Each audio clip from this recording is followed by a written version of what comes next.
Hello everyone, welcome to my channel. तो भाई अब हम बात करते हैं हमारे नेक्स्ट टॉपिक की, जो कि हमारा लिया गया है 13 चैप्टर से कम्युनिटी के अंदर। तो भाई नेक्स्ट जो हमारा टॉपिक है उसका नाम है कम्युनिटी न्यूट्रिशन प्रोग्राम। तो भाई कम्युनिटी के अंदर हमारे पोषण संबंधी जितने भी हमारे प्रोग्राम्स होते हैं उनके बारे में बात करेंगे हम इसमें।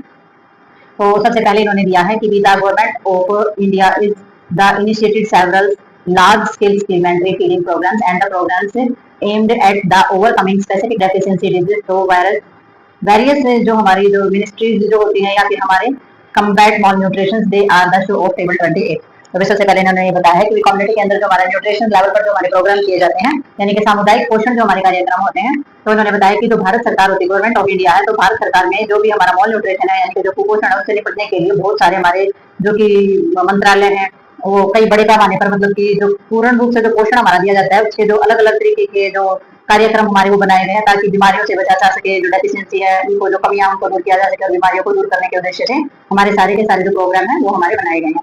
तो 28 टेबल के अंदर हमारे प्रोग्राम्स दिए गए हैं, जैसे कि न्यूट्रिशन प्रोग्राम इन इंडिया, तो प्रोग्राम दिए गए हैं और इसमें मिनिस्ट्री के नाम दिए गए हैं।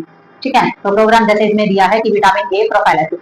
ठीक है, तो विटामिन ए की हमारी दी गई है कि विटामिन ए जो होता है उसकी रोकथाम के लिए कौन से कार्यक्रम हमारे किए गए थे। तो ministry of health and family welfare, तो इसमें स्वास्थ्य और परिवार कल्याण मंत्रालय, ठीक है, उसके द्वारा सारे के सारे प्रोग्राम किए गए थे प्रोफाइलैक्सिस के अगेंस्ट न्यूट्रिशन एनीमा, तो खून की कमी जो होती है उसके बचाव के लिए इसमें भी हमारे हेल्थ और वेलफेयर फैमिली वेलफेयर, ठीक है, आयोडीन की कमी इसमें ministry of health family welfare. तो ये सारे के सारे जो मिनिस्ट्री ऑफ हेल्थ है इन्होंने पूरा का पूरा योगदान दिया था कि भाई आयोडीन की कमी है उससे बचाया जा सके, खून की कमी से बचाया जा सके, और जो डिसऑर्डर्स वगैरह होते हैं उनको कंट्रोल करने के लिए जो प्रोग्राम हमारे लागू किए गए थे। ठीक है, स्पेशल न्यूट्रिशन प्रोग्राम यानी कि जो हमारा बिल्कुल ही विशेष प्रकार के जो न्यूट्रिशन बच्चों को दिया जाता है, पोषण बच्चों को दिया जाता है, इसमें मिनिस्ट्री ऑफ सोशल वेलफेयर हमारे यानी कि समाज कल्याण मंत्रालय वाले जो हमारे होते हैं। ठीक है, नेक्स्ट हमारा आता है बालवाड़ी न्यूट्रिशन प्रोग्राम। बालवाड़ी होती है जो कि छोटे बिल्कुल छोटे बच्चों को न्यूट्रिशन दिया जाता है, वहाँ पे खाना बनाया हुआ भी बिना बनाया हुआ सभी प्रकार का खाना जो है बच्चों को दिया जाता है। तो मिनिस्ट्री ऑफ सोशल वेलफेयर के अंदर आता है, समाज कल्याण मंत्रालय के अंदर ये हमारी चीजें आती है। आईसीडीएस प्रोग्राम जो है वो हमारे आते हैं, हमारे समाज के वेलफेयर के अंदर ही आते हैं। तो आईसीडीएस के बारे में हम पहले कर चुके हैं। ठीक है, तो इसमें हमारी आ जाती है mid day meals programme. Mid day meals भी हमारा मिनिस्ट्री ऑफ एजुकेशन, ठीक है, जो शिक्षा मंत्रालय है उसके अंतर्गत हमारा मिड डे मील आता है। क्यों आता है एजुकेशन के अंदर, क्योंकि स्कूलों में जो रिसेस होती है यानी कि जो आधी छुट्टी का जो टाइमिंग होता है उसके अंदर मिड डे मील रखा गया है। बच्चों को जो है दोपहर में खाना या दोपहर का खाना जो है पूर्ण पोषक आहार जो है वो बच्चों को दिया जाता है। ये मिनिस्ट्री ऑफ एजुकेशन के अंदर आता है। तो मिड डे मील स्कीम जो है वो हमारी जो मध्यम भोजन योजना जिसको हम बोलते हैं ministry of human resources development, तो ये मानव संसाधन और विकास मंत्रालय के द्वारा हमारे प्रोग्राम जो ये किए जाते हैं। ठीक है, तो ये हम देख सकते हैं ये प्रोग्राम हमारे लागू किए गए हैं कम्युनिटी के अंदर न्यूट्रिशन को लेकर के, और ये हमारी मिनिस्ट्री ऑफ हेल्थ है जो कि हमारे इस चीज में सहयोग करती है और इस पूरे कार्य को लागू करती है। ठीक है, तो आगे देखते हैं इसमें हम। तो नेक्स्ट हमारा इसके अंदर है विटामिन ए प्रोफाइलैक्सिस प्रोग्राम। ठीक है, तो विटामिन ए को लेकर के हमारे जो प्रोग्राम है यानी कि विटामिन ए की जो प्रॉब्लम हो जाती है उसको रोकने के लिए हमारे जो प्रोग्राम्स हैं तो उसके बारे में इसमें बात करेंगे हम। तो इसमें one of the components of the nutrition program for the control of blindness into the administration of single massive dose of an oily preparations of vitamin A containing, इसमें 2 लाख IU दे रखा है 110 mg, जिसमें रेटिनॉल से और पैलेमेटेट से orally of all preschool children in the community every 6 month through the principal health worker। तो भाई इनका जो विटामिन ए की कमी से होने वाली जो चीजें होती है, तो विटामिन ए की रोकथाम के जो हमारे कार्यक्रम स्टार्ट किए गए हैं, तो इन्होंने नेशनल प्रोग्राम जो है यानी कि हमारे जो अंतरराष्ट्रीय या हमारे जो राष्ट्रीय प्रोग्राम जो होते हैं तो उसमें ये जो इसको कंट्रोल करने का जो प्रोग्राम है तो उसमें कई चीजें शामिल की गई, कई घटक इसमें दिए गए, जैसे कि blindness issue administration single massive dose ना ओरली प्रिपरेशन। तो इसमें जो हमारा समुदाय यानी कि कम्युनिटी के अंदर बालवाड़ी वाले जो बच्चे होते हैं, ठीक है, तो बालवाड़ी वाले जो बच्चे होते हैं हर 6 महीने में उनकी सारी की सारी स्वास्थ्य कार्यकर्ता के माध्यम से उनको विटामिन ए मतलब की ऑयली खुराक जो हमारी दी जाती है। ठीक है, तो ऑयली खुराक में क्या हो जाता है, ऑयली में आ जाता है ऑयल टाइप जो हमारे डोज दिए जाते हैं, तो इसमें ऑयली खुराक जो है वो हमारी दी जाती है और उसमें 2 लाख IU या 110 मिलीग्राम रेटिनॉल से जो हमारा पामिटेट जो हमारा होता है वो उसके अंदर हमारा मिलाया जाता है और ये खुराक जो है मौखिक रूप से दी जाती है only to all pre school children in the community. तो भी कम्युनिटी के अंदर ये खुराक जो है मौखिक रूप से बच्चों को दी जाती है 6 मंथ और प्रिंसिपल हेल्थ वर्कर। और ये जो दी जाती है जो कार्यक्रम होता है यानी कि ये जो प्रोग्राम होता है स्वास्थ्य और परिवार कल्याण मंत्रालय के द्वारा हमारे सारे के सारे जो है पूरे किए जाते हैं। ठीक है, तो इसमें जो प्रोग्राम्स है हमारे तो किसके द्वारा पूरे किए जाते हैं, ये हमारे जो लॉन्च किए गए हैं इनके programme was launched by the ministry of health and family welfare 1970 on the basis of the technology development at the national institute of nutrition at the Hyderabad. तो भी हैदराबाद के अंदर जो हमारा राष्ट्रीय इंस्टीट्यूट जो न्यूट्रिशनल जो हमारा इंस्टीट्यूट है हैदराबाद के अंदर, तो 1970 में मिनिस्ट्री ऑफ हेल्थ के द्वारा हमारे ये प्रोग्राम जो है ये लॉन्च किए गए थे। ठीक है, तो तब ये हमारा प्रोग्राम शुरू किया गया था। In evolution of the programme in receipt of the significant reduce in the vitamin A deficiency in children. तो ये जो कार्यक्रम जो हमारा शुरू किया गया था तो उसके अंदर हमारे जो बच्चे थे बच्चों के अंदर विटामिन ए की हमारी कमी जो है वो कम देखी गई थी। ठीक है, तो मतलब जब ये प्रोग्राम हमारे शुरू किए गए तो उससे पहले जो विटामिन ए की कमी देखते तो बहुत ज्यादा मिलती थी, और इस प्रोग्राम के बाद विटामिन ए की कमी जो है वो हमारी कम दिखाई देनी स्टार्ट हो गई थी। जो हमारे प्रोग्राम थे उनका पूरा बेनिफिट जो है वो हुआ था। तो नेक्स्ट देखते हैं हम। तो नेक्स्ट हमारा आ जाता है इसमें प्रोफाइलैक्सिस अगेंस्ट न्यूट्रिशनल एनीमिया। तो भाई हमारी जो खून की कमी जो होती है उसके खिलाफ जो हमारे प्रोग्राम जो है वो स्टार्ट किए गए थे। तो इसमें हमारा प्रोफाइलैक्सिस आ जाता है, प्रोफाइलैक्सिस आ जाता है अगेंस्ट न्यूट्रिशनल एनीमिया। तो पोषण संबंधी जो एनीमिया होता है यानी कि खाने की कमी की वजह से खून की कमी जो हो जाती है, तो उसमें हमारी क्या क्या चीजें लागू की गई थी। इन view of its public health importance, a nutrition program for the prevention of the nutrition anemia was launched by the government of India during the 4-5 year plan। तो भाई इसमें जो हमारे पब्लिक हेल्थ प्रोग्राम यानी कि हमारे लोगों के जो स्वास्थ्य के लिए इसके जो महत्व को देखते हुए भारत सरकार ने हमारी जो योजना थी, यानी कि हमारी कौन सी योजना, इसमें 4 और 5 योजना यानी कि चौथी और पांचवी जो हमारी योजना थी, उसके दौरान जो हमारा न्यूट्रिशन की जो चीजें थी उससे संबंधी जो हमारी खून की कमी यानी कि एनीमिया की रोकथाम के लिए हमारे राष्ट्रीय कार्यक्रम शुरू किए गए थे। ठीक है, तो चौथी और पांचवी जो हमारी पंचवर्षीय योजना जिसको बोलते हैं ना, चौथी और पांचवी जो योजना थी उसमें गवर्नमेंट इंडिया ने खून की कमी से होने वाली जो भी हमारी प्रॉब्लम्स थी तो उनको कम करने के लिए हमारे प्रोग्राम लॉन्च किए थे। ये जो प्रोग्राम है consist of the duration of iron and folic acid tablet and the pregnant women are young children 1 to 12 year mother and children health MCH center in urban area। तो ये जो हमारे जो प्रोग्राम्स जो थे इस प्रोग्राम्स के अंदर डिस्ट्रीब्यूट की जाती थी आयरन और फोलिक एसिड की जो गोलियां हैं वो दी जाती थी प्रेग्नेंट वुमेन को, और जो हमारे यंग जो छोटे बच्चे जो होते थे 1 से 12 साल के जो बच्चे होते थे उनको। माँ और बच्चे की जो हेल्थ है यानी कि एमसीएच जो सेंटर होते थे वो हमारे अर्बन एरिया के अंदर यानी कि शहरी क्षेत्र में माँ और बच्चे के स्वास्थ्य के लिए जो हमारी चीजें थी वो भी सारी के सारी सेंटरों में ये चीजें लागू की गई थी शहरी एरिया के अंदर, यानी कि माँ और बच्चे के स्वास्थ्य पर पूर्ण रूप से ध्यान दिया गया था इस मामले में कि किसी को फोलिक एसिड और आयरन की कमी ना हो। तो primary health centre is rural area and the ICDS project and the engaged in the implementations in this program. This technology for the control of anemia through the iron fortifications and the common salt is also being developed at the National Institute of Nutrition at Hyderabad। ठीक है, तो भाई इसके अंदर centre of urban area primary health centre, तो भाई इसके अंदर हमारा जो ICDS था इसके अंदर हमारी जो भी चीजें जो भी हमारी योजनाएं जो शुरू की गई थी जो भी कार्यक्रम हमारे स्टार्ट किए गए थे तो उसमें उस कार्यक्रम में सारी की सारी चीजें जैसे कि हैदराबाद की जो स्थिति थी उसमें हमारे जो नेशनल पोषण जितने भी हमारे संस्थान थे न्यूट्रिशन से संबंधित थे तो साधारण नमक में आयरन मिलाकर एनीमिया को नियंत्रण करने की तकनीक भी विकसित करी गई थी हमारी। ठीक है, तो इन्होंने क्या किया था, इन्होंने किया कि भाई जो आयरन की जो हमारी खून की कमी थी तो उस आयरन के अंदर क्या मिलाया इन्होंने, उस आयरन के अंदर नमक भी मिला करके फोर्टिफिकेशन का मतलब हो जाता है कि कोई पोषक तत्व जो है जो मिक्स किए जाते हैं। ठीक है, एक से ज्यादा पोषक तत्व जो आपस में मिलाए जाते हैं तो हमारा फोर्टिफिकेशन हो जाता है। तो कॉमन साल्ट जो है उसके अंदर मिला करके nutrition institute nutrition of Hyderabad के तहत ये हमारा डेवलप की गई थी कि ये चीजें कर दी जाए, क्योंकि नमक और पानी जो नमक के अंदर नमक और चीनी यानी कि पानी के अंदर घोल दिया जाता है तो उसमें क्या हो जाता है, उसमें हमारे न्यूट्रिशन लेवल की चीजें तो बढ़ती ही बढ़ती हैं और इसमें डिहाइड्रेशन जो प्रॉब्लम होती है उससे भी उसकी प्रॉब्लम भी हमारी कम हो जाती है। तो ये भी खून की कमी को रोकने के लिए एक हमारा जो है चीजें अच्छी मानी गई थी ताकि एनीमिया को रोका जा सके, उससे बचाव किया जा सके। तो ये हैदराबाद जो हमारा न्यूट्रिशन इंस्टीट्यूट था नेशनल राष्ट्रीय जो था तो उसके द्वारा ये हमारी टेक्निक जो है ये अपनाई गई थी, इस टेक्नोलॉजी के द्वारा जो है चीजों को पर रोकथाम की गई थी। तो नेक्स्ट देखते हैं इसमें हम। तो नेक्स्ट हमारा आ जाता है control of iodine deficiency disorder. तो इसमें हमारी क्या गई थी, आयोडीन जो था उसकी कमी से होने वाले हमारे जितने भी डिसऑर्डर यानी कि हमारे जो विकार हो जाते हैं तो उन पर नियंत्रण रखना। ठीक है, तो उन पर कैसे नियंत्रण रखेंगे, आयोडीन की कमी से जो हमारी अबनॉर्मलिटी हो जाती है बॉडी के अंदर तो उनकी रोकथाम कैसे करेंगे। तो द नेशनल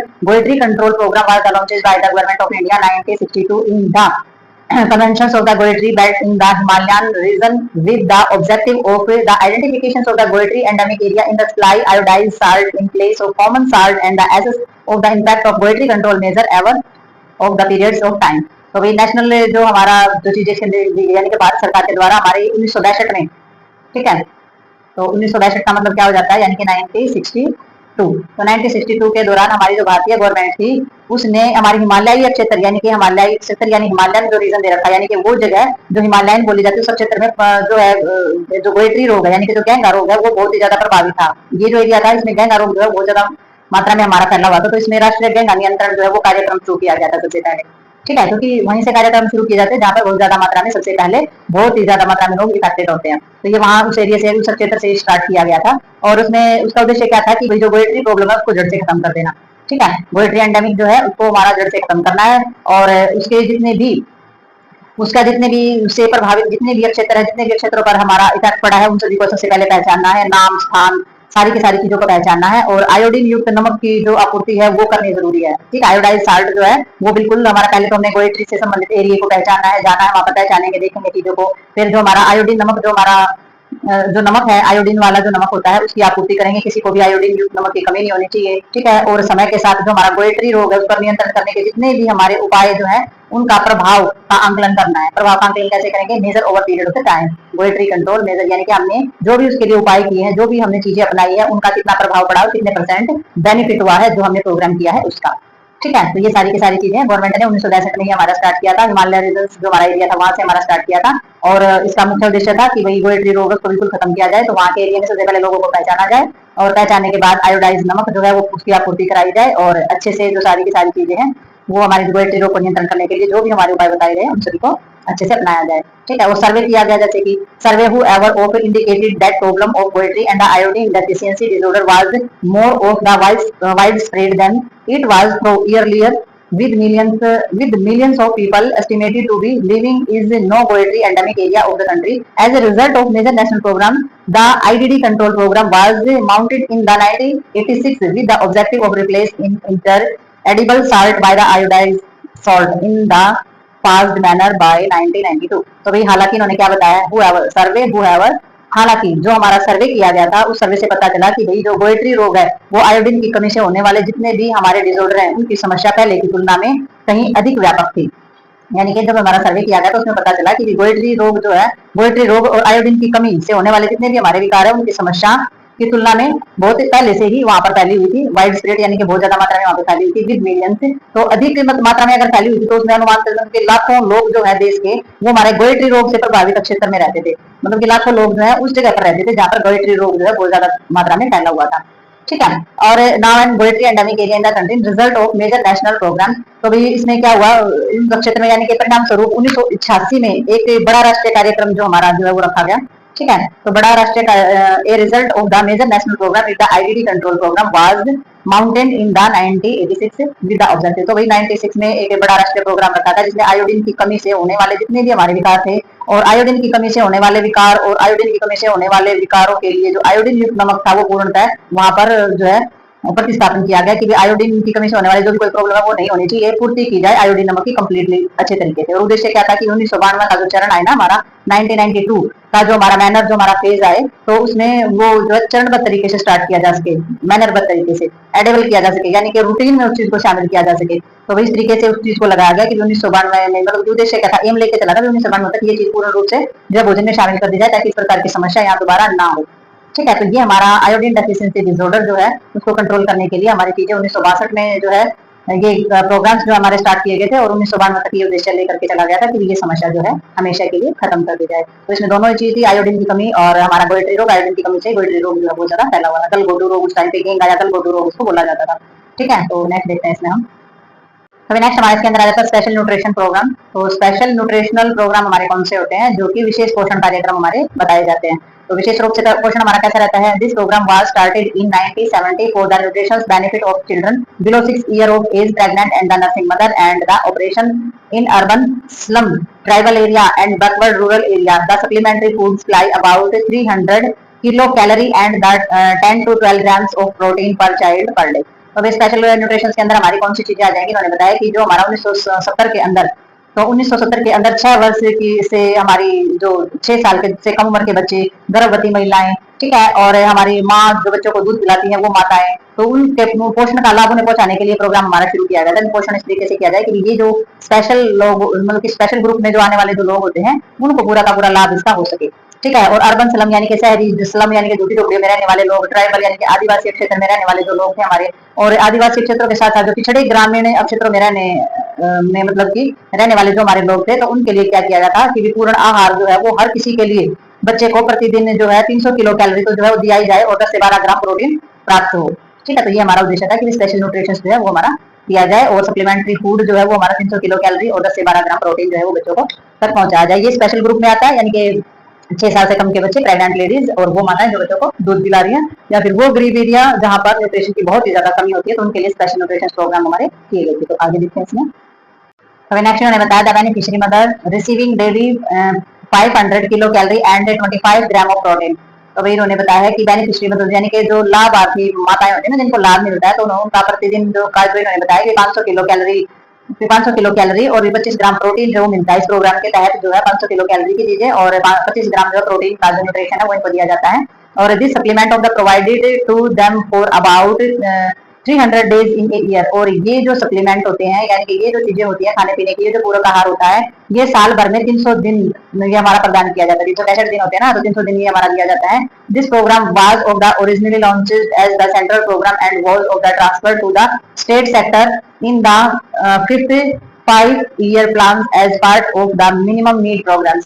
तो भाई ये जो हमारे प्रोग्राम है, ये हमारे जो लॉन्च ये जो कार्यक्रम है, ये हमारे जो एक जो केंद्रीय वो है ना, हमारे जो केंद्रीय कार्यक्रम है, जो सेंट्रल प्रोग्राम है, तो सेंट्रल प्रोग्राम के रूप में हमारे जितने भी सेंट्रल प्रोग्राम के रूप में ही हमारे पहले तो सेंट्रल प्रोग्राम के रूप में शुरू किए गए थे, लॉन्च किए गए थे। अगर ओरिजिनली देखी जाए शुरू में तो सेंट्रल प्रोग्राम के रूप में शुरू किए गए थे। और पंचवर्षीय जब हमारी योजना आई ना, तो पंचवर्षीय योजना के आते आते ये नई आवश्यकता हुई हमारे कार्यक्रम की, तो उसके अंतर्गत राज्य के मतलब कि जितने भी हमारे क्षेत्र रहे, तो उसमें हमारे जो और भी जो चीजें थी वो इसके अंदर मिक्स कर दी गई थी। ठीक है, जैसे कि मेन एम अगर इसका लिखा जाए special nutrition program to the improve of the national status of the target group, this program is the gradually being of the merge into the ICDS program. तो भाई इसमें क्या हुआ कि जो विशेष हमारे पोषण के जो कार्यक्रम जो न्यूट्रिशन प्रोग्राम जो थे, उनका मुख्य उद्देश्य क्या था कि भाई जो हमारे समूह है यानी कि जो हमारे ऐसे ग्रुप है जिनको जरूरत है पोषण संबंधित, तो उनकी स्थिति को सुधारने का सबसे पहले जिम्मा लिया गया था कि भाई जो हमारा न्यूट्रिशन स्टेटस है ना, वो टारगेट ग्रुप जो है उनकी स्थिति सुधारने के लिए हमारा सबसे पहला टारगेट है, सबसे पहला एम और उद्देश्य रहेगा। और ये प्रोग्राम जो है जो ये कार्यक्रम है, ये धीरे धीरे आईसीडीएस कार्यक्रम में समाहित कर दिया गया, यानी कि धीरे धीरे ये जो प्रोग्राम है ये हमारे आईसीडीएस प्रोग्राम के अंदर मिक्स कर दिए गए। ठीक है, तो सबसे पहले तो हमारी ये कैसे थे, सेंट्रल जो प्रोग्राम है उनके तहत आते थे, पंचवर्षीय योजना प्रोग्राम में हमारे मिक्स हुए थे, आईसीडीएस में मिल गए सारे के सारे आकर के। ठीक है, तो इस तरीके से हमारे ये प्रोग्राम्स रहते हैं और ये स्पेशल न्यूट्रिशन ग्रुप के अंदर ये चीजें हमारी आती हैं। तो नेक्स्ट देखते हैं इसमें हम,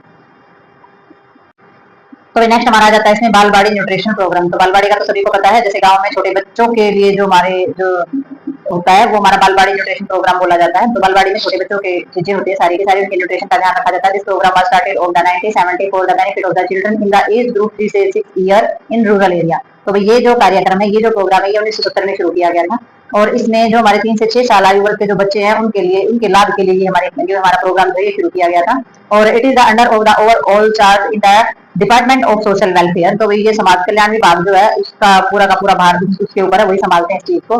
for national level organisations include the Indian council of child welfare in the given of the grant of implement the program. तो हमारी जो भारतीय जो हमारी बाल कल्याण परिषद है ना, यानी कि हमारी जो चिल्ड्रन वेलफेयर काउंसलिंग वाले जो हमारे होते हैं, तो भारतीय कल्याण परिषद जो हमारे होते हैं उसके सहित हमारे 4 नेशनल स्तर पर जो संगठन बनाए गए हैं, यानी कि कार्यक्रम यानी कि प्रोग्राम किए गए हैं, तो वो सारे के सारे क्या करते हैं, उनको सारा का सारा जिम्मा जो होता है, जो अनुदान होता है, वो हमारा दिया जाता है। ठीक है, तो इसमें स्पेशल ग्रुप क्या रहता है, 3 से 6 साल के बच्चों का जो नेशनल लेवल की जो ऑर्गेनाइजेशन है उसमें इंडियन काउंसिलिंग चाइल्ड वेलफेयर जो है वो अपना सारा का सारा इंप्लीमेंट करते हैं इस प्रोग्राम के अंदर। और वॉलंटरी ऑर्गेनाइजेशन जो होती है receive the fund of activity involve in the day to day management है। और वही जो हमारी जो अपनी जो वॉलंटरी ऑर्गेनाइजेशन होती है, वॉलंटरी ऑर्गेनाइजेशन जो अपनी खुद की ऑर्गेनाइजेशन होती है, जो स्वयं सेवी हम जिसको बोलते हैं, तो उनका संगठन जो है वो दैनिक प्रबंध यानी कि जो दिन में काम आने वाली जितनी भी हमारी चीजें होती है ना, उनको क्या करते हैं, उनको मतलब कि एक्टिव रूप से उनमें शामिल रहते हैं, यानी कि सारी की सारी डे बाय डे हमें हमारी जितनी भी जरूरत होती है बालवाड़ी के अंदर, तो उन सभी चीजों को कंप्लीट करने में सहयोग करते हैं। तो डे बाय डे जो मैनेजमेंट करने की जो चीजें होती है उनके लिए वो एक्टिव रहते हैं, इनके लिए वो सारे के सारे वर्क जो है करते हैं।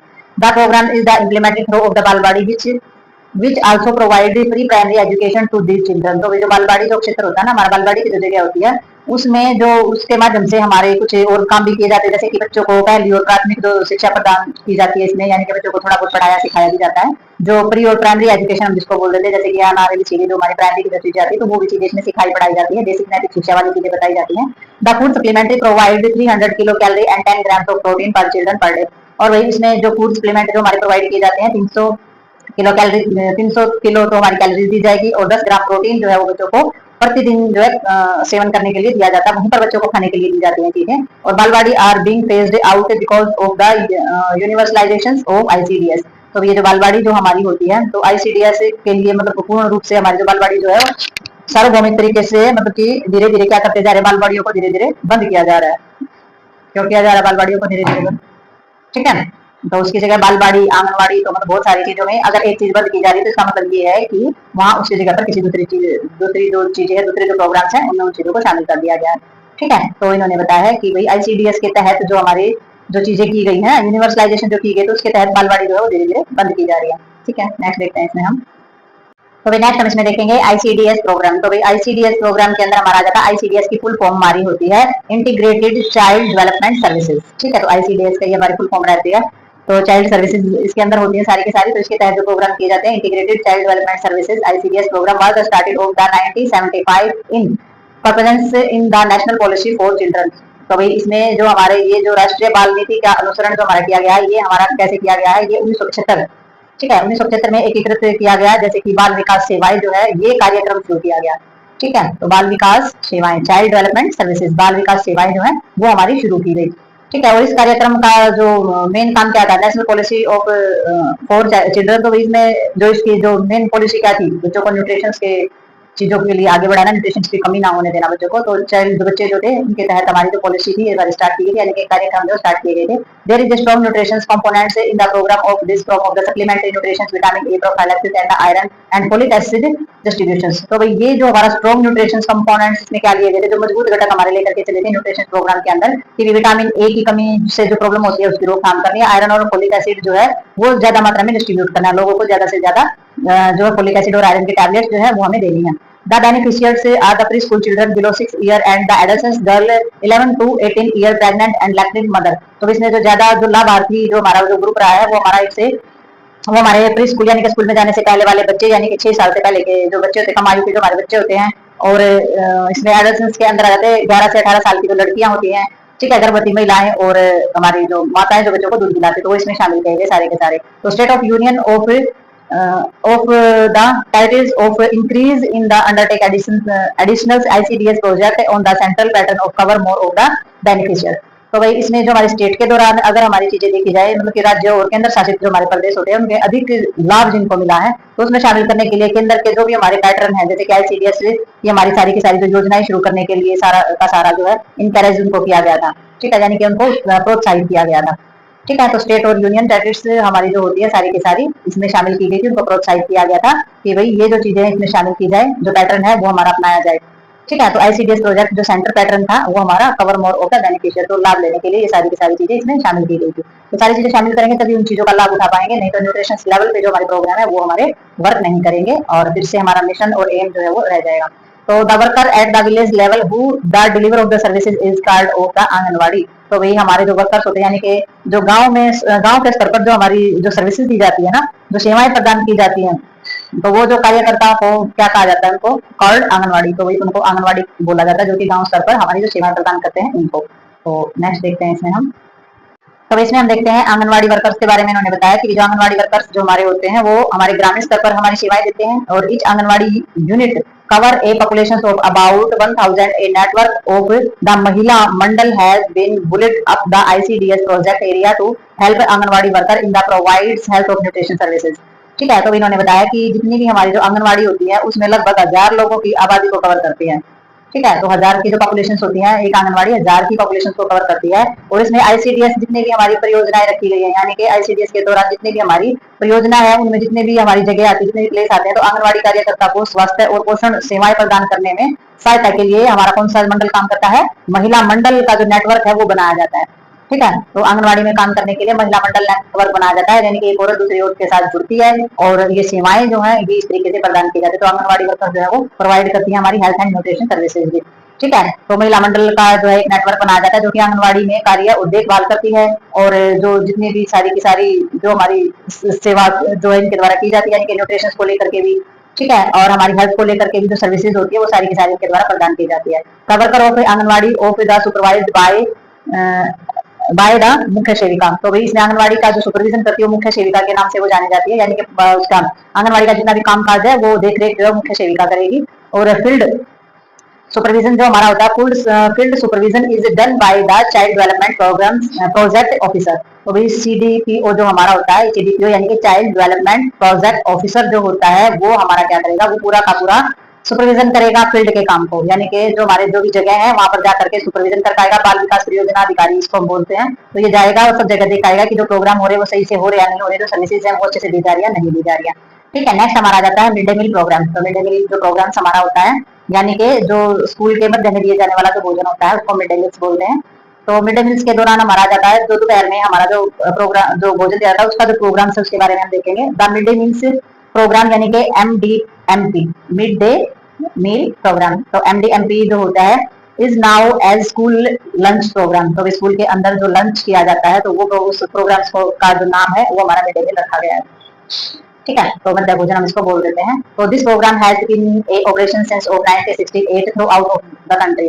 तो ये जो कार्यक्रम है ये 1961 में जो है पूरे देश में चल रहा है। 1961 से शुरू हुआ था और ये पूरे देश में चल रहा है। Major objective of the programme is to attract more children for admission to the school and retain them to that of the literacy improvement of the children could be brought about। तो भाई इनका मतलब कि ये मानना है कि जो मेजर जो इसके अंदर जो चीजें हुई हैं इसमें ये जो कार्यक्रम है मुख्य उद्देश्य क्या था कि अधिक से अधिक बच्चे जो है वो स्कूल के अंदर जो एडमिशन ले। इसके बहाने ज्यादा से ज्यादा बच्चे जो है वो स्कूल के अंदर एडमिशन लेने के लिए प्रोत्साहित किया गया था कि ज्यादा से ज्यादा अगर बच्चे जाएंगे तो वहाँ खाने को मिलेगा। तो ये प्रोत्साहन बच्चों को मिला और पेरेंट्स को भी प्रोत्साहन मिला कि एक टाइम का जो है खाना जो है वो सुबह भी बच्चों को नहीं देंगे, दोपहर को बच्चे वहीं पेट भर के खाएंगे। तो माता पिता को भी सहूलियत होगी कि वे बच्चे वहीं जाकर के खाना खाएंगे। तो इस तरीके का जो प्रोत्साहन है वो किया गया कि विद्यालय में प्रवेश इसीलिए दिलाने लगे कि माता पिता को बच्चों को भी प्रोत्साहन मिला। और विद्यालय जो हमारा जो स्कूल में जो बच्चे हैं उनको बनाए रखना भी जरूरी था। तो इसके बहाने वो स्कूल में बनाए भी रखे क्योंकि वो दोपहर तक जो है अगर सुबह वो 9 बजे जाते हैं तो कम से कम 1-1:30 बजे तक उनको वो जो लंच चीजें वो मिल पाती है। तो वहां तक बच्चे टिके रहेंगे, बच्चे जो स्कूल से जाएंगे नहीं। ठीक है, तो उनको वहां पर बनाए रखना भी जरूरी है ताकि बच्चों की साक्षरता में सुधार ला जा सके। ताकि उस बहाने बच्चे अगर बैठेंगे उस बहाने से तो बच्चे कुछ ना कुछ पढ़ेंगे तो उनमें क्या हो जाएगा, लिटरेसी इंप्रूवमेंट भी होगा यानी कि उनकी एजुकेशन लेवल में भी इंप्रूवमेंट हो जाएगा। चिल्ड्रन को टू द अबाउट। ठीक है, तो ये जो मिड डे मील प्रोग्राम है ये बहुत ही सोच समझ के रखा हुआ प्रोग्राम है ताकि इससे जो ज्यादा से ज्यादा जो गरीब तबके के लोग हैं वो अपने बच्चों को वहां पर एडमिशन दिलाएं। इस बहाने से उनको खाने का उनका न्यूट्रिशन लेवल भी सुधरेगा और जो एजुकेशन लेवल है, साक्षरता का जो लेवल है वो भी सुधरेगा। ठीक है, तो बच्चा वहां बैठेगा तो टीचर्स कुछ ना कुछ बताएगा तो वो संगत में रहकर कुछ ना कुछ अच्छी चीजें ही बच्चा सीखेगा। तो इस तरीके से हमारा मिड डे मील प्रोग्राम्स जो है वो हमारे 1961 से सारे के सारे देश में जो है चल रहा है। तो नेक्स्ट इसमें दिया इन्होंने in formulated mid day meal से for school children the following broad principle should be kept in mind. तो अभी स्कूली बच्चे जो है उनका जो मिड डे मील है यानी कि जो दोपहर का जो भोजन है वो तैयार करते समय बहुत सारे जो सिद्धांत है उनको ध्यान में रखना बहुत ज्यादा जरूरी है। नहीं है मिड डे मील के नाम पे आप बच्चों को कुछ भी खिला रहे हैं।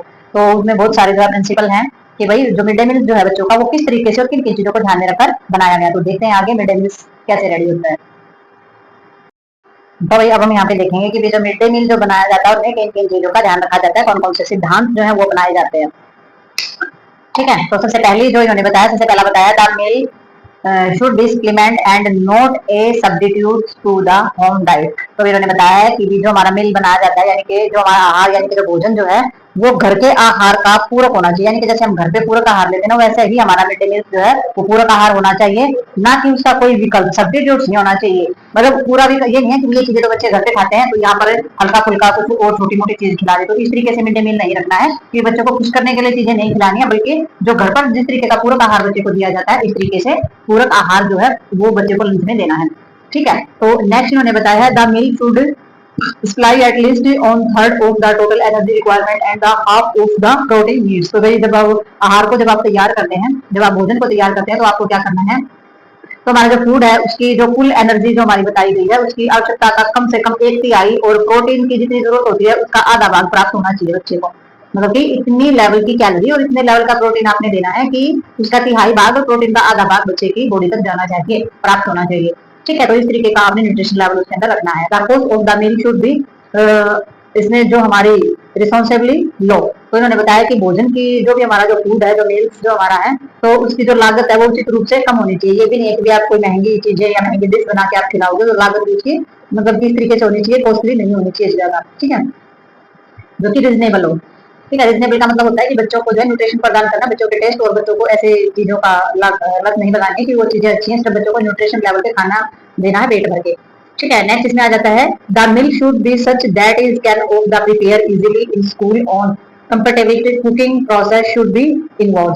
तो भाई इसमें इन्होंने बताया है कि भाई जो हमारा मिड डे मील जो बनाया भोजन मतलब किस तरीके का होना चाहिए कि जो स्कूल में जो आसानी से तैयार किया जा सके और उसमें कोई भी जो कॉम्प्लिकेटेड जो चीजें होती है, कोई भी जटिल चीज जो है वो प्रक्रिया शामिल नहीं होनी चाहिए, क्योंकि कोई भी ऐसी प्रोसेस शामिल नहीं करना जो कि बहुत ही ज्यादा डिफिकल्ट लगे या इस तरीके का कोई भी खाना या कुकिंग जो है वो नहीं करनी है। बिल्कुल साधारण जो भोजन बनाया जाता है जो बच्चों को कैलोरी और प्रोटीन दे, तो उस तरीके का आपने खाना बनाना है।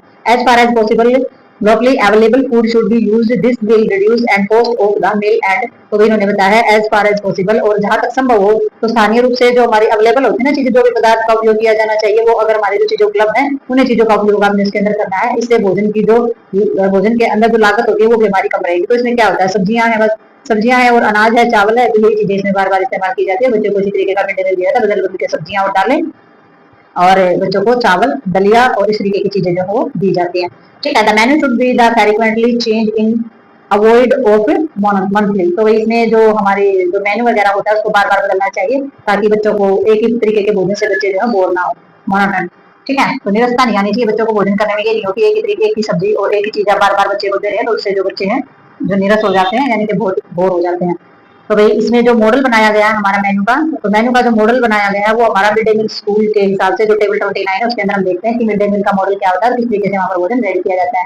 तो जो नर्स होती है उसकी स्कूल में ड्यूटी होती है, तो उसे पता होना चाहिए बच्चे को किस तरीके का न्यूट्रिशन दिया जा रहा है। अगर बच्चे की हेल्थ में कोई समस्या आती है तो सबसे पहले वो न्यूट्रिशन लेवल वहाँ का देखेगी, तो उसे पता होना चाहिए कि मिड डे मील में क्या क्या चीजें इस मॉडल में शामिल होती हैं। तो नेक्स्ट देखते हैं इसमें हम, तो जो हमारा मिड डे मील होता है देखते हैं उसमें कौन कौन सी चीजें कैसे कैसे शामिल की गई है। तो मिड डे मील जो है वो हमारा जैसे कि फूड स्टॉक के अंदर कौन कौन सी चीजें होंगी, ग्राम डे एंड चाइल्ड वो इसमें दिया गया। तो सैलड और ग्रमिट्स सारे के सारे जो अनाज है वो हमारे इसके अंदर शामिल किए गए। 75% पल्सेस जो होती हैं वो 3 ग्राम से, ऑयल और फैट्स जो होता है वो हमारा 8 दिया जाता है, यानी कि बच्चों को कभी कभी पराठे बनाना या कभी कभी सब्जी वगैरह बनाने के लिए ऑयल और फैट का इस्तेमाल किया जाता है। लिप वेजिटेबल्स हरी पत्तेदार सब्जियां होती है वो 30, और नॉन लिप वेजिटेबल्स जो हमारी आ जाती है वो भी हमारी 30। तो ये सारे के सारे जो है ये हमारा फूड स्टॉक उसके अंदर रखा जाता है, और ये ग्राम डे, ठीक है, एक बच्चे के लिए प्रतिदिन ग्राम की मात्रा में हमारा दिया जाता है। और अगर नेशनल इंस्टीट्यूट के हिसाब से हम देखें, the national institute of nutrition Hyderabad has prepared model recipe for the preparation of school meal suitable for the north and south Indian. तो वही जो हैदराबाद में का जो इंस्टीट्यूट था उसकी वजह से उसने जो हमारा न्यूट्रिशन की जो हमारी चीजें बताई थी वो उत्तर और दक्षिण भारत के लिए के जो बच्चे होते हैं ना, जो स्कूली भोजन जो तैयार करने के लिए जो सारे के सारे जो आदर्श व्यंजन है वो उसी के हिसाब से हमारे बनाए जाते हैं। ठीक है, साउथ में दक्षिण के भी और जो हमारे उत्तर के भी। तो नॉर्थ और साउथ इंडियन जो होते हैं उनके स्कूल में बनाए जाने वाले जितने भी भोजन रेसिपी जो है प्रिपेयर की जाती है, प्रिपरेशन की जाती है, तैयार की जाती है, वो हैदराबाद इंस्टीट्यूट का जो न्यूट्रिशन लेवल है उसी के हिसाब से वो तैयार की जाती है। उन्होंने ये जो है सेट किया हुआ है कि इस तरीके से न्यूट्रिशन लेवल जो है वो मिलना चाहिए। Copy of this publications can be the obtained of on request. और इसमें जो ये प्रकाशन है यानी कि जो भी इनकी कॉपियां है वो अनुरोध से ही हम प्राप्त कर सकते हैं, यानी कि उनसे रिक्वेस्ट करके उनकी कॉपी प्राप्त कर सकते हैं। कॉपी इन द सेंस की जो न्यूट्रिशन लेवल का जो चार्ट वगैरह है वो उनसे रिक्वेस्ट करके हम प्राप्त कर सकते हैं, तो वो वहाँ से हमें मिल जाते हैं कि किस तरीके से मिड डे मील्स जो है वो बच्चे को देना चाहिए और क्या क्या चीजें न्यूट्रिशन में शामिल करनी चाहिए, ताकि बच्चों का किसी भी प्रकार की डेफिशिएंसी और मॉलन्यूट्रिशन के शिकार बच्चे ना हो। तो national institute of nutrition of the view the minimum number of feeding day in a year should be 250 to have the desired impact on the children। तो इन्होंने बताया है कि जो हमारे जो बच्चे होते हैं यानी कि नेशनल इंस्टीट्यूट के दौरान यानी कि राष्ट्रीय जो हमारा पोषण संस्थान का मानना है कि जो हमारे बच्चे होते हैं ना उन पर बहुत ज्यादा मात्रा में प्रभाव डालने के लिए यानी कि वांछित प्रभाव डालने के लिए वर्ष में कम से कम 250 दिनों तक उन्हें भोजन कराया जाना चाहिए। ठीक है, 250 दिनों तक भोजन कराया जाना चाहिए। कहाँ पर? मिड डे मील के अंदर, यानी कि कम से कम 250 बार तो वहाँ पर भोजन को कराया जाना चाहिए, ताकि उसमें किसी भी चीज की न्यूट्रिशन की कमी ना हो। तो 365 दिन का साल होता है तो छुट्टियां भी बहुत आ जाती है, तो 250 दिन तो ऐसे होने चाहिए कि मिड डे मील के दौरान वो पूर्ण न्यूट्रिशन ले सके। तो बाकी के जो डे होते हैं वो अपने घर पर ही जो खाता है उसी से उसका हो सके गुजारा, तो न्यूट्रिशन लेवल जो है वो उसका बैलेंस रह सके। ठीक है, तो नेक्स्ट देखते हैं इसमें। तो नेक्स्ट हमारा जाता है मिड डे मील स्कीम। तो मिड डे मील जो स्कीम होती है उस स्कीम के अंदर क्या क्या चीजें शामिल होती हैं, कैसी स्कीम में हमारी होती है। तो इन्होंने बताया mid day meal scheme is also now as nutrition program and nutrition support to the primary education. It is the launch as a centrally sponsored scheme on 15 August 1995 and the received of 2004। ठीक है, तो इनका कहना है कि जो हमारा mid day मील जो भोजन की जो हमारी प्लानिंग की गई थी वो हमारी जो प्राथमिक शिक्षा यानी कि जो हमारी प्राइमरी जो चीजें प्राइमरी एजुकेशन जो होती है, तो प्राथमिक शिक्षा जो होती है हमारे जो हमारे न्यूट्रिशनल की जो चीजें होती है उनको सहयोग करने के लिए जो हमारे प्रोग्राम्स जो है वो जो कार्यक्रम जो है उन्हें भी जाना जा सकता है इस चीज के लिए कि मिड डे मील जो है वो किस तरीके से हमारे रहते हैं। तो 15 अगस्त 1995 को हमारी जो चीजें थी ये हमारी जो आयोजित की गई थी, इनकी योजना के रूप में शुरू किया गया था और 2004 में इनको पूर्ण रूप से लागू किया गया था, रिसीव किया गया था यानी कि। और objective being of the universalization of primary education by the increase of the enrollment, retention and the attendance of the stimulously impacting of nutritional student in the primary classes। तो इन्होंने बताया कि इसका जो एम था ना वो था कि भाई इस उद्देश्य क्या था कि पूर्ण रूप से इसमें क्या करेंगे, हम प्राइमरी यूनिवर्लाइजेशन किस तरीके से करेंगे, तो प्राइमरी एजुकेशन में हम कौन सी चीजें बढ़ाएंगे, एनरोलमेंट बढ़ाएंगे, यानी कि जो नामांकन किया जाता है, ठीक है, और बच्चों की जो उपस्थिति है, ठीक है, उपस्थिति होना बच्चों की या बच्चों की पढ़ाई जारी रखने की जो दर है उसको बढ़ाकर प्राथमिक शिक्षा, और वो पूर्ण रूप से यानी कि जो हमारे सेटिंगली जो अटेंडेंस वगैरह यानी कि बच्चे वहां पर मौजूद रहे, स्टेमलिसली इंपैक्टिंग किस तरीके से करेंगे, भी प्राथमिक शिक्षा जो है वो सार्वभौमिकरण उसका किया जाए, और साथ ही प्राथमिक जो हमारी जो शिक्षाएं हैं, जो हमारी प्राइमरी जो क्लासेज हैं बच्चों की, उनका पोषण पर मतलब कि बहुत ही पॉजिटिव प्रभाव डालना था। यानी कि क्यों किया था मिड डे मील शुरू, कि बच्चे आ गई वही चीजें आ गई, बच्चों का नामांकन हो जाए, बच्चों का सारी की सारी अटेंडेंस वहां पर लग जाए, बच्चे आ जाए, बच्चे पढ़े भी और बच्चों की न्यूट्रिशन लेवल भी सही हो जाए। तो ये हमारा प्राइमरी क्लास के स्टूडेंट जो हमारे न्यूट्रिशन को लेकर के ये मिड डे मील लगाने का सबसे पहला हमारा क्या था, उद्देश्य था। It was impacted of the 2408 block is first year and the covered of whole country in the phased manner by the 1997-98 and the program originally covered children of primary stage class 1 से लेकर के 5 तक in government local body and, तो वही इन्होंने जो है जो पहला वर्ष जो है उसमें हमारा 2408 ब्लॉक में जो है लागू किया था, ठीक है। तो इसमें जो ब्लॉक में जो भी लागू किया था, तो वही 1997 से लेकर 1998 तक का जितना भी हमारा फेज था, यानी कि जितना भी फेज था उसमें पूरे मतलब कि पूरी एक टेक्निक के द्वारा पूरे देश के अंदर ये लागू किया गया। और अगर संपूर्ण तरीके से हम इसको देखें, ये जो प्रोग्राम था ये हमारा गवर्नमेंट, ठीक है, तो ये हमारा प्रोग्राम जो गवर्नमेंट था, और जो हमारी उसी जगह पर जो स्थानिक जो चीजें थी और जो हमारे स्कूल थे, यानी कि प्राथमिक स्तर पर जो हमारे स्कूल थे उसमें 1 से 5 साल के बच्चे पूरे के पूरे हमारे क्या हुए थे, शामिल हुए थे, ठीक है। तो पूरे देश में जो इसका फेज था 1997 से 98 तक चरणबद्ध तरीके से हमारा शुरू किया गया। ये कार्यक्रम सरकार के द्वारा पूर्ण तरीके से लागू किया गया। स्कूलों में प्राथमिक स्तर वो 1 से 5 साल के बच्चों तक इसमें रखा गया। इसमें जो मिड डे मील स्कीम बनाई गई थी उसके अंदर, ठीक है। तो नेक्स्ट देखते हैं इसमें। तो नेक्स्ट इन्होंने बताया government aided school and was the extended of the October 2002 to cover children studying in the education of the guarantee scheme of the alternative and the involved education center also। तो वही इन्होंने बताया कि जो हमारी जो सरकारी सहायता जिनको प्राप्त हुई ना, जो भी स्कूल थे, तो उनको सरकारी सहायता जो है इसमें शामिल किया गया था, क्योंकि जो स्कूल वाले वो कहाँ से चलाएंगे, तो गवर्नमेंट जो है वो तो हेल्प करेगी, ठीक है। तो जो सरकारी सहायता प्राप्त जो हमारी की गई उन स्कूलों में शामिल किया गया था, जो कि अक्टूबर 2002 से इसका जो विस्तार है और जो इसकी शिक्षा की गारंटी मतलब की शिक्षा गारंटी योजना और जितने भी हमारे वैकल्पिक चीजें थी वो सारी की सारी शिक्षा के अंदर पढ़ने वाले जो बच्चे थे वो सारे के सारे इसके अंदर शामिल किए गए। एजुकेशन गारंटी भी इसके अंदर, वो भी बच्चों की स्टडी की जो एजुकेशन गारंटी की जो स्कीम थी वो भी इसमें दी गई। बच्चों को ऐसा नहीं है खिलाएंगे, बच्चों को 100% एजुकेशन की दी जाएगी, तो ये इस स्कीम के अंदर शामिल किया गया था। अल्टरनेटिव जो इन्वॉल्वमेंट थी वो एजुकेशन सेंटर, तो भी सारे के सारे जो सेंटर थे जो कि हमारे शिक्षा के अंदर थे वो इसके अंदर शामिल किए। शिक्षा के अंदर सारे के सारे स्कूल आ जाते हैं उसके अंदर। और वे सेंट्रल जो हमारा असिस्टेंट जो प्रोवाइड किया गया था state under of the programme in by was of the free supply of food grains and the nearest food corporations of India godowns in the rate of the 100 grams per student per day and the separately of transport of food grain। तो भाई इसमें जो central जो हमारी चीजें दी गई बच्चों को, तो ये जो कार्यक्रम है इनके तहत जो हमारे राज्यों के जो केंद्र के सरकार जो थी उसके द्वारा हमारी कुछ हेल्प दी गई, जिसमें भारत का जो खाद्य निगम हम जिसको बोलते हैं, फूड ग्रेन वाले जो हमारे गोडाउन वगैरह थे, यानी कि जो कॉर्पोरेशन थी, फूड कॉर्पोरेशन हम जिसको बोलते हैं, यानी कि खाद्य के क्या बोलते हैं, खाद्य निगम उसको शायद बोलते हैं। तो इसमें जो निकटतम हमारे जो गोदाम थे उनमें एक छात्र को, यानी कि हमारा जो एक स्टूडेंट था, एक छात्र को क्या दिया जाता था, 100 ग्राम की दर में अनाज दिया जाता था मुफ्त, और अनाज को घर ले जाने के लिए सब्सिडी के रूप में उसको चीजें दी जाती थी। तो मतलब घर ले जाने के लिए जिसको अनाज और सब्सिडी जो है उसके ऊपर दी जाती थी। उद्देश्य की पूर्ति के लिए हमारी जो क्लासेज होती थी, यानी कि जो प्रथम क्लासेज जिन्होंने दी है, तो पहली क्लास से लेकर के जो 5वीं तक के जो सभी बच्चे होते थे, इनसे कम से कम मिनिमम 300 कैलोरी और 8 से 2 ग्राम जो protein content will be provided in all children in class 1 to 5। तो वही 300 किलो कैलोरी और 8 से 12 तक का जो प्रोटीन युक्त पका हुआ जो हमारा जो मिड डे मील भोजन था वो उपलब्ध कराया जाएगा। तो इसमें बच्चों को कुछ घर गोडाउन से जो खाली मतलब की जो बिना पका जो भोजन था वो ले जाने के लिए, और जो मिड डे मील था वो भी हमारी इस तरीके से सारी की सारी ये चीजें जो है सारी की सारी स्कीम के अंदर आती हैं, ठीक है। तो ये हमारी क्या थी, ये हमारी जो निकटतम जो हमारा जो चीजें थी, यानी कि गोदाम से दी जाने वाली कॉर्पोरेशन से फूड कॉर्पोरेशन के द्वारा जो हमारी हेल्प दी जाती थी, वो भी एक पर स्टूडेंट को 100 ग्राम की दर से अनाज जो है मुफ्त दिया जाता था, सब्सिडी दी जाती थी, और बाकी जो है वहीं पर खिलाने पिलाने का जो मिड डे मील का प्रोग्राम था वो भी हमारा किया जाता था।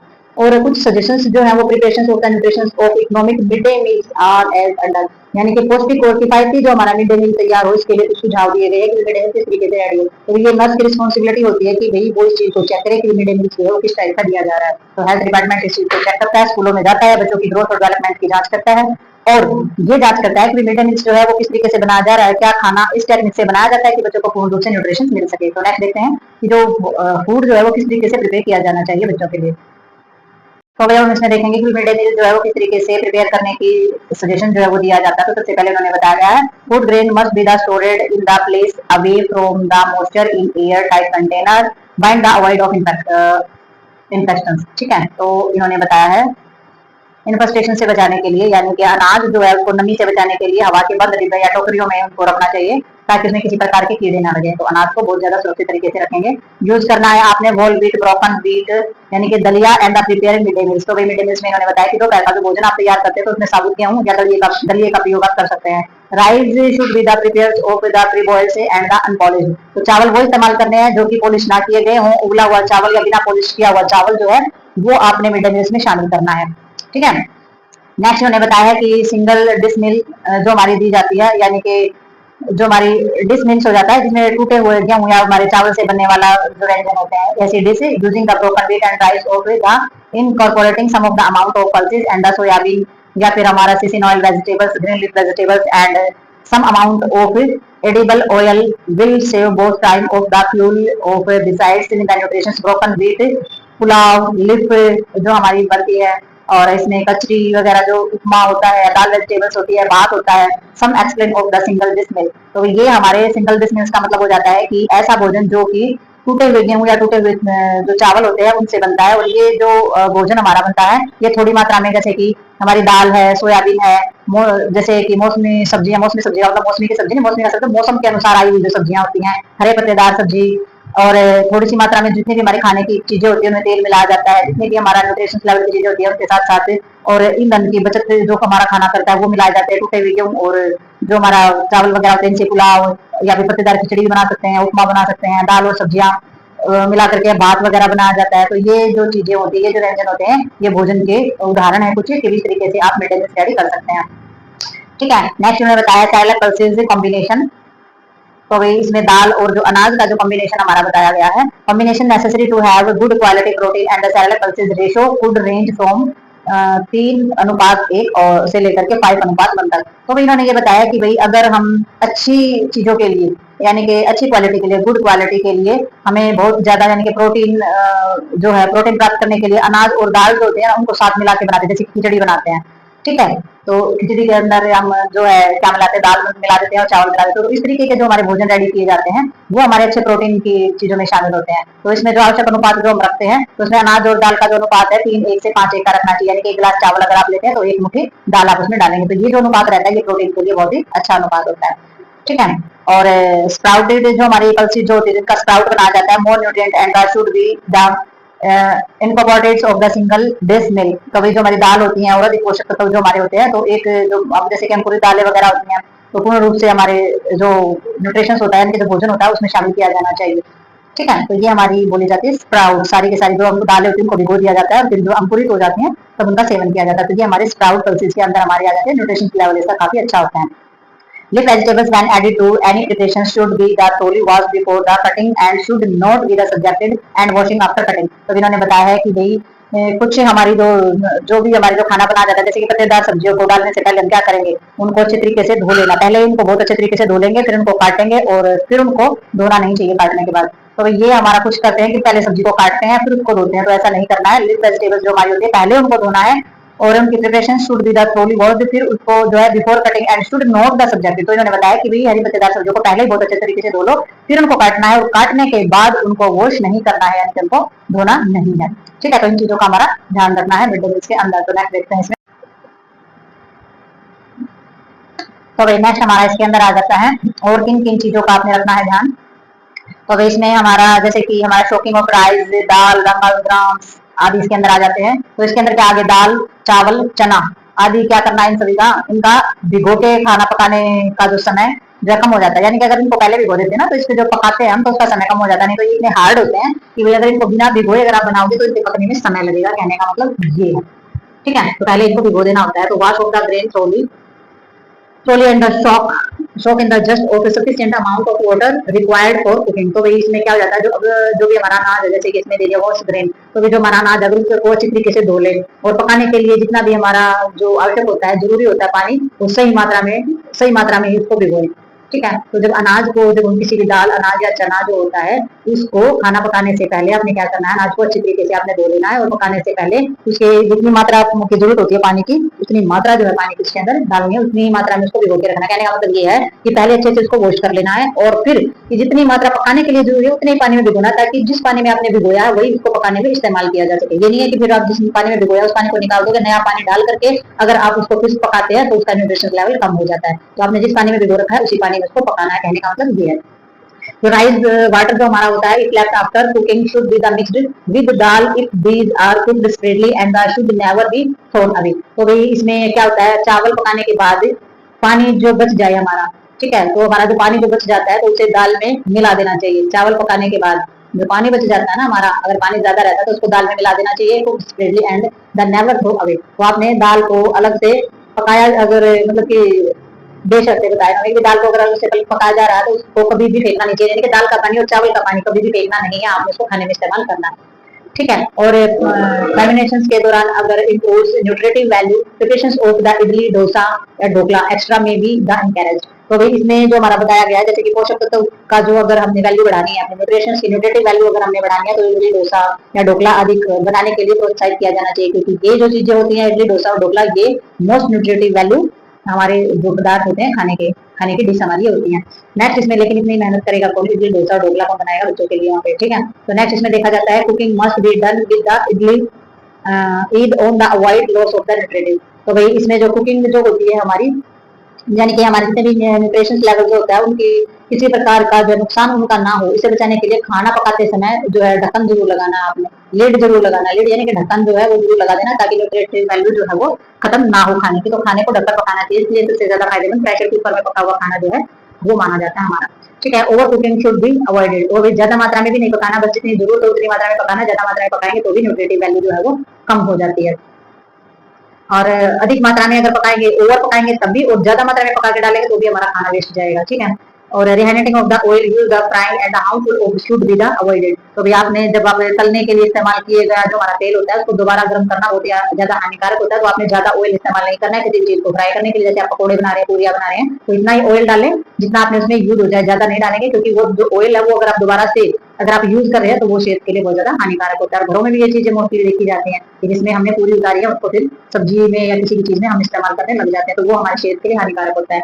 नेक्स्ट हमारा इन्होंने बताया list of carrot, radish, turnip etcetera. तो भाई हमारी गाजर, मूली, सलगम आदि जो भी हमारी पत्ते जो हैं उनको फेंकना नहीं चाहिए। ठीक है। उनको फेंकना नहीं है, बल्कि क्या करेंगे, should not be thrown but the utilise of preparing mid day meal. तो भी जितने भी हमारी गाजर, मूली और टर्निप यानी कि सलगम वगैरह हैं, इनके जो हमारे पत्ते होते हैं उनको फेंकना नहीं है, बल्कि जो दोपहर का मिड डे मील जब आप तैयार करते हैं ना, तो उनमें उपयोग कर सकते हैं। आप इनको सब्जी बना सकते हैं, आप इनकी मिक्स वेज इनकी बना सकते हैं। ठीक है। जो ड्राई वेजिटेबल्स होती है, सूखी सब्जी आप इनकी बना सकते हैं, सारी चीजों को मिक्स करके, तो ये बहुत ही भरपूर मात्रा में न्यूट्रिटिव वैल्यू इसके अंदर होती है। ठीक है। Only iodised salt should be the use of the cooking mid. तो मिड के अंदर सिर्फ आयोडाइज्ड सॉल्ट ही आपने इस्तेमाल करना चाहिए, यानी कि आयोडीन युक्त नमक ही आप उसके अंदर यूज करेंगे। ठीक है। तो ये हमारे कुछ सिद्धांत है मिड डे मील को प्रिपेयर करने के लिए। तो आगे देखते हैं या और भी देखते हैं आगे। तो भाई अब हम बात करेंगे किचन गार्डन। ठीक है। तो भाई किचन गार्डन क्या होता है हमारा, ऐसा गार्डन, ऐसा बाग बगीचा जिसमें सारी हमारी फ्रूट, फल, सब्जियां वगैरह उगाई जाती हैं, तो वो हमारा बोला जाता है किचन गार्डन। ठीक है। तो किचन गार्डन जो है वो family should be the encourage to plant kitchen garden, such garden से शुड बी लोकेटेड। तो भाई ये हमारे जो परिवार होते हैं उनको, सभी परिवारों को इस चीज के बारे में बताना चाहिए कि भाई रसोई घर का जो गार्डन है वो सबके घर में होना चाहिए, प्रोत्साहित करना चाहिए इस चीज के लिए कि अगर किसी के आसपास जगह है तो वो ये जरूर करें। ठीक है। तो इसमें जो हमारी जो निम्नलिखित दो चीजें हैं भाई किस तरीके की जगह होनी चाहिए वो इसके अंदर बताई है। Near to the house for easy care. तो सबसे पहले तो घर के पास होना चाहिए ताकि आसानी से केयर की जा सके। तो ज्यादातर लोग खेतों में लगाते हैं, लेकिन किचन गार्डन का मतलब हो जाता है थोड़ी सी ही जगह क्यों ना हो, थोड़ी सा ही क्यों ना घर घर के लायक क्यों ना चीज उगानी पड़े, बट इस चीज के लिए इंकरेज करना चाहिए कि किचन गार्डन हो, घर में सब्जियां उगाई जाएं, ताकि कोई किसी को भी न्यूट्रिशन की कमी ना रहे। इस चीज के लिए हमारी चीजें लागू की गई थी। और घर के पास ये होना चाहिए near to the sources of water, और पानी का जो स्रोत है वो भी आसानी से मिल जाना चाहिए और पास में होना चाहिए, पानी की कमी जो है नहीं होनी चाहिए। और रिच सॉइल एंड, तो जो मिट्टी है वो भी उपजाऊ होनी चाहिए। ठीक है। ऐसा ना हो मिट्टी खराब हो तो वहां पर सब्जियां वगैरह जो अच्छे से उगेंगी नहीं। On the land exit of gentle slope, और वही कम ढलान वाली जमीन पर हमें ये सारी चीजें करनी चाहिए, क्योंकि अगर कम ढलान वाली होगी तो उसमें जो है पानी जो कम मात्रा में उतरेगा, अगर ज्यादा ढलान वाली होगी या तो सूखी रह जाएगी या फिर पानी ज्यादा बढ़ जाएगा, जिसकी वजह से सब्जियां गल जाती है। ठीक है, तो नेक्स्ट हमारा जाता है kitchen garden not only provide fresh vegetables and fruit but also help in the disposal of kitchen waste water of the slag water in the hygienic manner. Kitchen garden can help improve the diet of the family. तो भाई kitchen garden के बारे में इन्होंने बताया कि kitchen garden न केवल हमें ताजी सब्जियां और फल ही देता है, उसमें क्या कर सकते हैं, बल्कि रसोई के जितने भी अपशिष्ट पदार्थ है, यानी कि खाना खाने का पानी है, गंदा पानी है, उसका भी स्वच्छ निपटारण आप कर सकते हैं। यानी कि वो जो पानी होता है वो आप सारा का सारा उसमें डाल देते हैं, किचन के छिलके वगैरह है सारा का सारा, ठीक है, किसी भी चीज के छिलके हैं, फ्रूट के छिलके हैं, सब्जियों के छिलके हैं, वो सारा का सारा उसमें डाल सकते हैं, तो हाइजीनिक मैनर तो रहेगी। और किचन गार्डन जो हमारा होता है परिवार का जितना भी आहार को मतलब कि बेहतर बनाने के लिए बहुत ज्यादा आवश्यक होता है, यानी कि घर की चीजें जो होती हैं तो वो अच्छे तरीके से इस्तेमाल कर पाते हैं। ठीक है, तो ये हमारा किचन गार्डन के बेनिफिट रहते हैं अगर किसी की जगह हो। अब आजकल किचन गार्डन जो है वो छत से ही बनाने लगी है कुछ लेडीज, तो वेरी स्मार्ट वर्क। तो इसमें देखते हैं हम नेक्स्ट हमारा जैसा role of nurse in the technique good nutrition. तो भाई इसमें बताया गया है इसमें नर्स का क्या रोल रहता है अच्छी न्यूट्रिशन की टेक्निक के लिए। तो अच्छे पोषण की जो शिक्षा देने के लिए नर्स जो क्या कर सकती है, क्या रिस्पॉन्सिबिलिटी होती है, क्या कौन सी टेक्निक को अपना सकती है। तो सबसे पहले इन्होंने बताया था nurse have responsibility to teach good nutrition. The opportunities are the patient and their relatives, mother attendance या फिर हमारी जो कि अटेंडेंस जो हमारी एंटीनेंटल चीजें हैं, पोस्टनेंटल क्लिनिक चीजें हैं, या हमारी पीडियाट्रिक्स डिपार्टमेंट है, या फिर फैमिली ड्यूरिंग होम विजिट है। तो ये सारी की सारी जो चीजें होती है ये किसमें शामिल है, हमारी ये हमारे नर्स की रिस्पॉन्सिबिलिटी के अंदर शामिल हो जाती है। यानी कि एक नर्स जो है उसकी जिम्मेदारी होती है टीच गुड न्यूट्रिशन, ताकि वो अच्छी न्यूट्रिशन अच्छे पोषण तत्व अच्छे पोषण आहार के बारे में बताए और सिखाए सबको। और ये अपॉर्चुनिटी होती है कि पेशेंट और जो उसके रिलेटिव होते हैं, यानी कि जो भी हमारे मरीज हैं, उनके रिश्तेदार हैं, तो उनको सब जो माताएं होती हैं उनको सब चीजों के बारे में बताएंगे, जो कि डिलीवरी से पहले या डिलीवरी के बाद की जो चीज जो समय होता है उनके बारे में, या बच्चों के रोग पीडियाट्रिक्स यानी कि बच्चों की बीमारियों के बारे में, यानी कि जो बाल रोग विभाग होता है पीडियाट्रिक्स जो होता है कि बच्चों को किस तरीके का न्यूट्रिशन आहार दिया जाए। तो ये जो माताएं होती हैं इन सभी को इन जो हमारा न्यूट्रिशन लेवल है उसके बारे में शिक्षा दी जानी चाहिए। और क्या करना चाहिए, घर जाकर ड्यूरिंग होम विजिट, तो घर जाकर आप उनके घर भी जाती हैं तो उनको जाकर के सारे परिवार की जो देखभाल होती है उसके बारे में बताना चाहिए। ठीक है, और a few words from the attending nurse at the likely of be more effective than volume of. तो जो नर्स होती है उसके कुछ शब्द जो है या ढेर सारी बातों से अधिक प्रभावी साबित हो सकते हैं। यानी कि बहुत सारी बातें नहीं करनी है, कुछ शब्द जो है वो आपके जो है बहुत ज्यादा प्रभावशाली हो सकते हैं प्रेग्नेंट लेडीज, फैमिली और बच्चों के स्वास्थ्य के लिए। तो आपने बातें बहुत ज्यादा नहीं करनी है, काम की बातें करनी है, क्वालिटी होनी चाहिए आपकी बातों में, और आपका एक टॉपिक जो क्लियर होना चाहिए कि आपने किस बारे में आप बात कर रहे हैं, यानी कि वैल्यूएबल और क्वालिटी वाली बातें करनी है, क्वांटिटी वाली बातें आपने नहीं करनी है। ठीक है, तो नेक्स्ट देखेंगे इसमें हम। तो भाई नेक्स्ट इन्होंने बताया है कि जो नर्स होती है वो किस तरीके से सहयोग कर सकती है लोगों को न्यूट्रिशन के मामले में। तो प्रिंटेड मटेरियल्स जो कि सामग्री हमारी जो होती है, the purpose of the teaching good nutrition of the remove of the prejudice and the impart good dietary habits so that people may be the able to select and the right feeds और food and eat with the limited of their of purchasing power.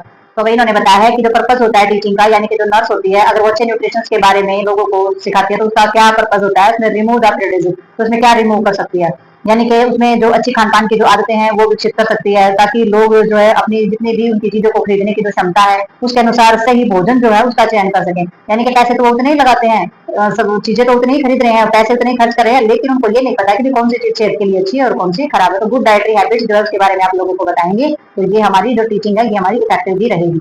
ठीक है, तो जो purchasing limit of their purchasing power, तो चीजों को खरीदने की जो क्षमता होती है उसके अनुसार वो सही चीजें खरीद पाए, इस चीज के बारे में आपने लोगों को सिखाना है। तो लोग इतने से ज्यादा पैसे लगाकर बाहर होटल में खाते हैं, उतने ही पैसे लगाकर अगर घर पे सब्जियां फ्रूट खाए जाए उसको पसंद नहीं करते हैं। तो लोगों को इस तरीके की शिक्षा देनी कि उनको पता जाए कि न्यूट्रिटिव वैल्यू किस चीज में आपकी हेल्थ के लिए अच्छी कौन सी चीज है। तो nutrition education should also extend to the method of cooking, hygienic practice and the handling of food and जो हमारी प्रिजर्वेशन जो होती है फूड की, तो उन चीजों पर ध्यान दिया जाना बहुत ज्यादा जरूरी होता है। तो न्यूट्रिशन एजुकेशन देनी बहुत ज्यादा जरूरी होती है, न्यूट्रिशन एजुकेशन देनी चाहिए कि भाई आपने जो मेथड वगैरह है कुकिंग के भी, खाना पकाने के जो हमारे तरीके वो बताने चाहिए, साफ स्वच्छता कैसे रखेंगे वो चीजें बतानी चाहिए, फूड हैंडलिंग भैया भोजन को किस तरीके से सुरक्षित और स्टोर रखेंगे, ठीक है, और प्रिजर्व कैसे करके रखेंगे खाने को, ये सारी की सारी जो चीजें हैं इनके बारे में जो है सारी के सारे शिक्षित करना चाहिए, ये सारी चीजें शामिल करनी चाहिए अपने एजुकेशन के अंदर। ठीक है, some of the topic which the public health nurse can take up the health education of nutrition. तो भाई कुछ हमारे जो टॉपिक होते हैं पब्लिक हेल्थ नर्स के लिए बहुत ही ज्यादा जरूरी होते हैं, जो कि हेल्थ एजुकेशन न्यूट्रिशन के अंदर शामिल करने चाहिए। ठीक है, तो कौन कौन से हमारे वो टॉपिक रहेंगे, सबसे पहले प्रेग्नेंट एंड नर्सिंग मदर। तो सबसे पहले हमारी जो गर्भवती महिला या फिर हमारी नर्सिंग मदर यानी कि स्तनपान कराने वाली जो माताएं होती हैं उनको टॉपिक में शामिल किया जाता है। They need to include more protein, vitamin and mineral as well as additional calorie in the daily diet. So including of milk, green leaf vegetables से और हमारी जो दाल है and fruit in the diet. तो ये तो सबसे पहली बात है, तो ये चीज तो आप एजुकेशन में जरूर शामिल करेंगे क्योंकि इसके बगैर तो एजुकेशन अधूरी है।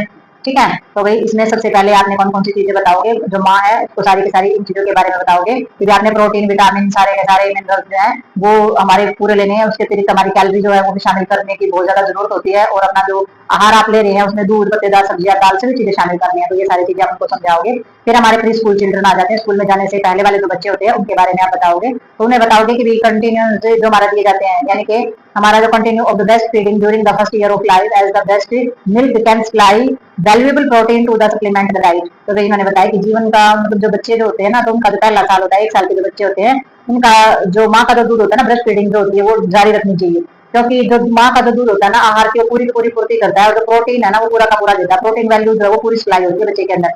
तो सप्लीमेंट डाइट होती है माँ का दूध, तो 1 साल तक बच्चे का जो दूध वो ना छुड़वा जाए, दूध जो है जारी रखे, चाहे आप भले ही उसको अगर सप्लीमेंट दे रहे हैं बच्चे को, लेकिन फिर भी दूध नहीं छुड़वाना है, दूध साथ साथ चले, चाहे बच्चा एक टाइम दे या थोड़ा सा दे, तो बच्चे का दूध जो है नहीं छुड़वाना है।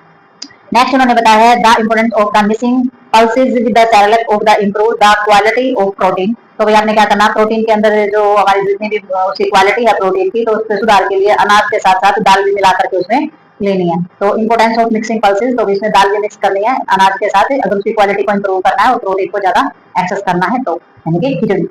ठीक है, या फिर हमारे जो कई बार दलिया वगैरह या बाजरे की खिचड़ी जब हम बनाते हैं तो उसके अंदर भी चने की दाल डाली जाती है, तो वो क्या करती है, प्रोटीन और जो हमारी एडिशनल जो विटामिन होती है उनको कंप्लीट करने का काम करते हैं। इससे पहले के जमाने में जो बनाए जाते थे हमारे फूड और जो चीजें होती थी, उनकी न्यूट्रिशन वैल्यू जो है वो हमेशा ज्यादा ही रहती थी।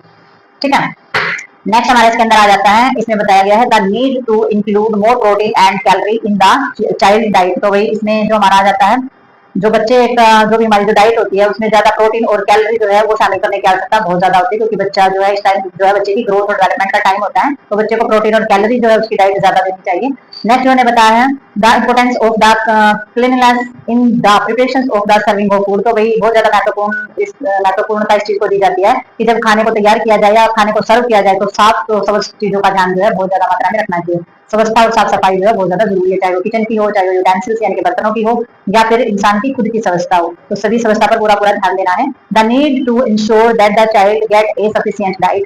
तो अभी बच्चा जो है वो आपने सुनिश्चित कर लेना है कि बच्चे की जो आवश्यकता है, बच्चे को पूरा का पूरा आहार मिले, जितनी बच्चे को आवश्यकता है, जितने बच्चे का पेट भरता है, जो बच्चे के लिए इनफ रहता है, तो पूरी की पूरी जो डाइट होती है वो बच्चे को आपने देनी है। तो ये सारी की सारी चीजों का ध्यान कितने रखना है, ये सारी की सारी जो शिक्षा है, ये जो एजुकेशन है, ये नर्स के द्वारा फैमिली को और प्रेग्नेंट मदर या फिर लैक्टेट मदर जो होती है उनको दिया जाता है, ताकि वो अपना पूरा पूरा पूर्ण रूप से ध्यान रख सके और मॉल न्यूट्रिशन से खुद को और अपने बच्चे को बचा सके और समाज में एक अच्छा योगदान दे सके। तो इस तरीके से जो नर्स है वो पूर्ण रूप से सहयोग करेगी एजुकेशन दे करके, जितने भी हमारी जो स्पेशल ग्रुप होते हैं उनको भी, और स्पेशल ये हमारे जो मदर होती है प्रेग्नेंट इनको भी। ठीक है, तो ये जो हमारा टॉपिक है, इवन ये जो हमारा जो चैप्टर है 13 न्यूट्रिशन, तो ये यहीं पर कंप्लीट होता है। तो मिलते हैं नेक्स्ट चैप्टर में और नेक्स्ट टॉपिक और नेक्स्ट वीडियो के साथ। तब तक के लिए like, share, subscribe and comments करते रहिए और पढ़ते रहिए। Bye bye.